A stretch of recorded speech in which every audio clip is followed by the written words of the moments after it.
السلام علیکم۔ میں آپ سب کو اپنے چینل پہ خوش آمدید کہتا ہوں۔ بخاری و مسلم میں بنی اسرائیل کے ایک قاتل کا واقعہ نقل کیا گیا ہے۔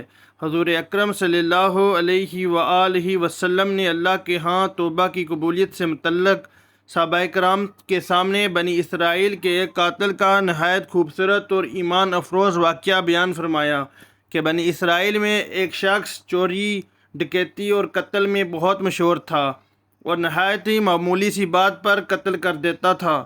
ہوتے ہوتے اس کے ہاتھ سے 99 افراد کا قتل ہو چکا۔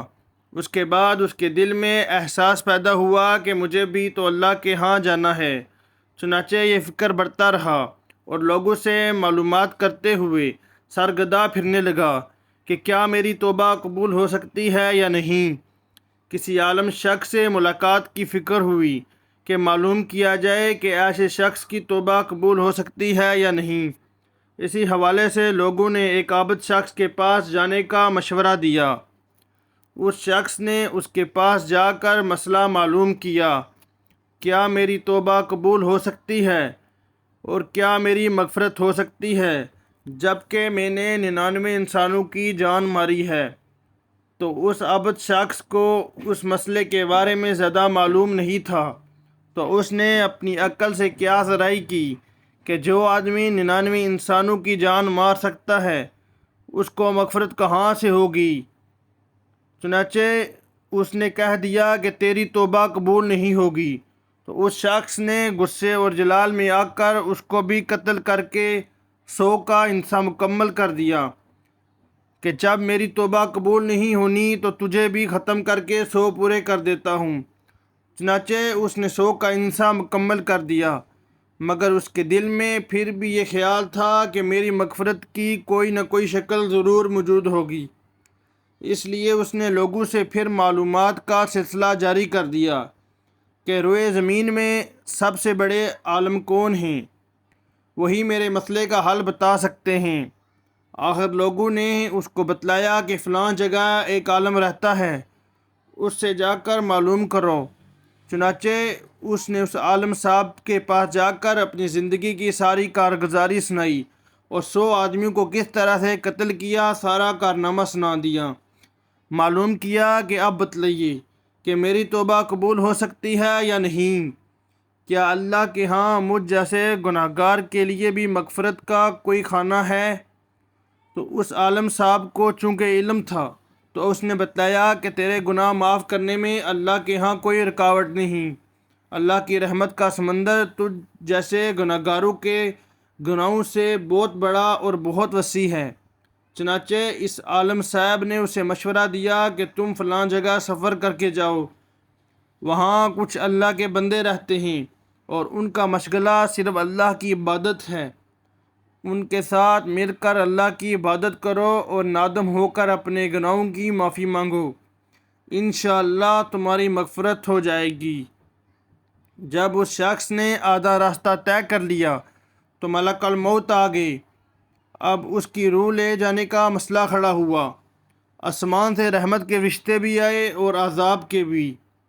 رحمت کے فرشتے کہنے لگے اس کی روح لے جانے کا حق ہم کو ہے، اس لیے کہ یہ سچے دل سے تائب ہو کر عبادت کے لیے جا رہا ہے۔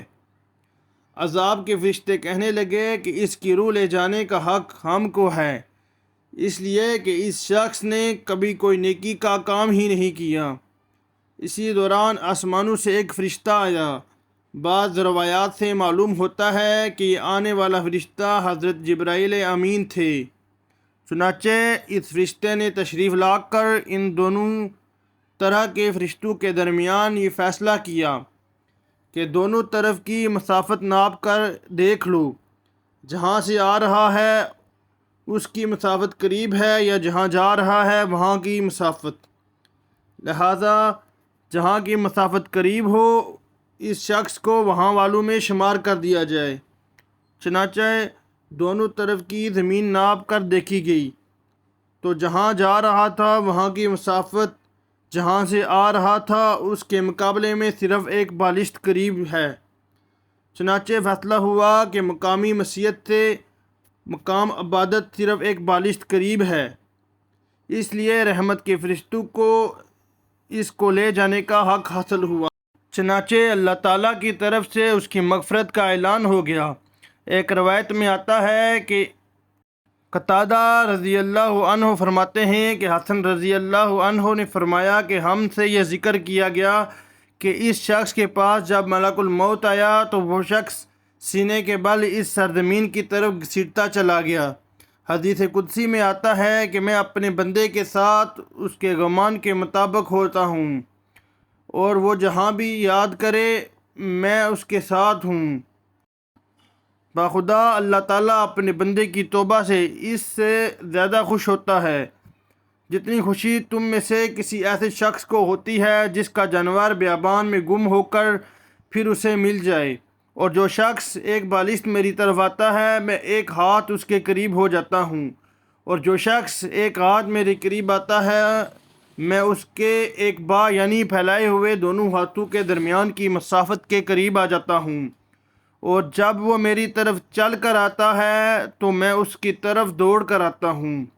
انسان جب بھی سچے دل کے ساتھ توبہ کرے تو اللہ تعالیٰ ضرور قبول فرمائے گا۔ انشاءاللہ یہ واقعہ خصوصاً ان افراد کے لیے حوصلہ افزائی اور معاونت کا سبب ہے کہ جو بڑے بڑے گناہ کر کے اب مایوسی کی زندگی گزار رہے ہیں، کیونکہ شیطان انہیں مایوس کرتا ہے۔ بہرحال گناہ گار کو شیطان کی باتوں میں آ کر مایوس نہیں ہونا چاہیے، بلکہ اللہ تعالیٰ کی رحمت سے اچھی امید رکھ کر سچی توبہ کے ذریعے اپنے آپ کو پاک و صاف کر لینا چاہیے۔ اللہ تعالیٰ ہم سب کو عمل کرنے کی توفیق عطا فرمائے، آمین۔ ملتے ہیں اگلی ویڈیو میں، تب تک کے لیے مجھے اجازت دیجیے۔ اللہ حافظ۔